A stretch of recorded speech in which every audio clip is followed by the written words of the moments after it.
Nag-ikot ngayon sa ilang lansangan sa Makati City ang mga opisyal ng DSWD. Layon itong tulungan ng mga individual na nakatira sa lansangan. Si JM Beneda sa detalye live. JM? Audrey, personal ngang inikot ni DSWD Secretary Rex Gatchalian ang ilang lugar dito sa Makati City para sa offline pag-abot sa mga individual sa lansangan. Kasunod nga yan ng pag-viral ng isang babae na bigla na lang lumutang sa isang drainage sa Makati City. Martes nang pumutok sa social media ang litrato sa isang babae na tila lumutang bigla sa isang imbornal o drainage sa Makati. Nakarating agad yan sa Department of Social Welfare and Development o DSWD kung saan hinanap nila ang babae para alamin ang kwento nito. Napag-alaman nga ng ahensya na may bahay ito at pagngangalakal lang din ang pinagkakakitaan at barker naman ang trabaho ng kanyang kinakasama. Sari-sari store ang naging tulong na ibinigay ng ahensya base na rin sa assessment ng mga social workers. Kanina nga ay isinama ng DSWD si Rose sa pag-ikot ng offline pag-abot sa ilang lugar sa Makati.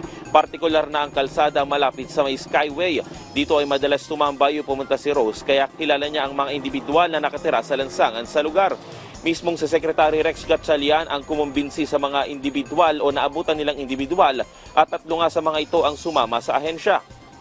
Sumailalim agad sa interview ang mga individual at inalam ng mga social workers ang nararapat na tulong sa mga ito. Ang mga individual naman na hindi sumama ngayong araw ay babalikan ng mga tauhan ng DSWD para kumbinsihin muli. Posible umanong sa mga susunod na operasyon ng offline pag-abot ay gagamitin nila ang ganitong taktika o estilo na maisasama silang individual na nakatira rin dati sa mismong lansangan para makumbinsi ang mga kasama niya na sumama sa ahensya para sa mga tulong na kailangan.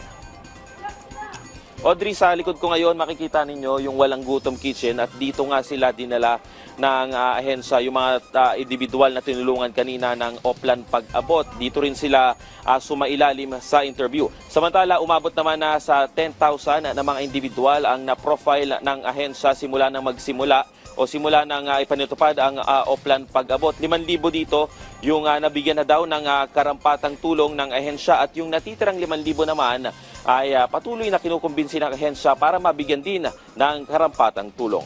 Yan muna ang latest. Balik sa Audrey. Maraming salamat, JM Beneda.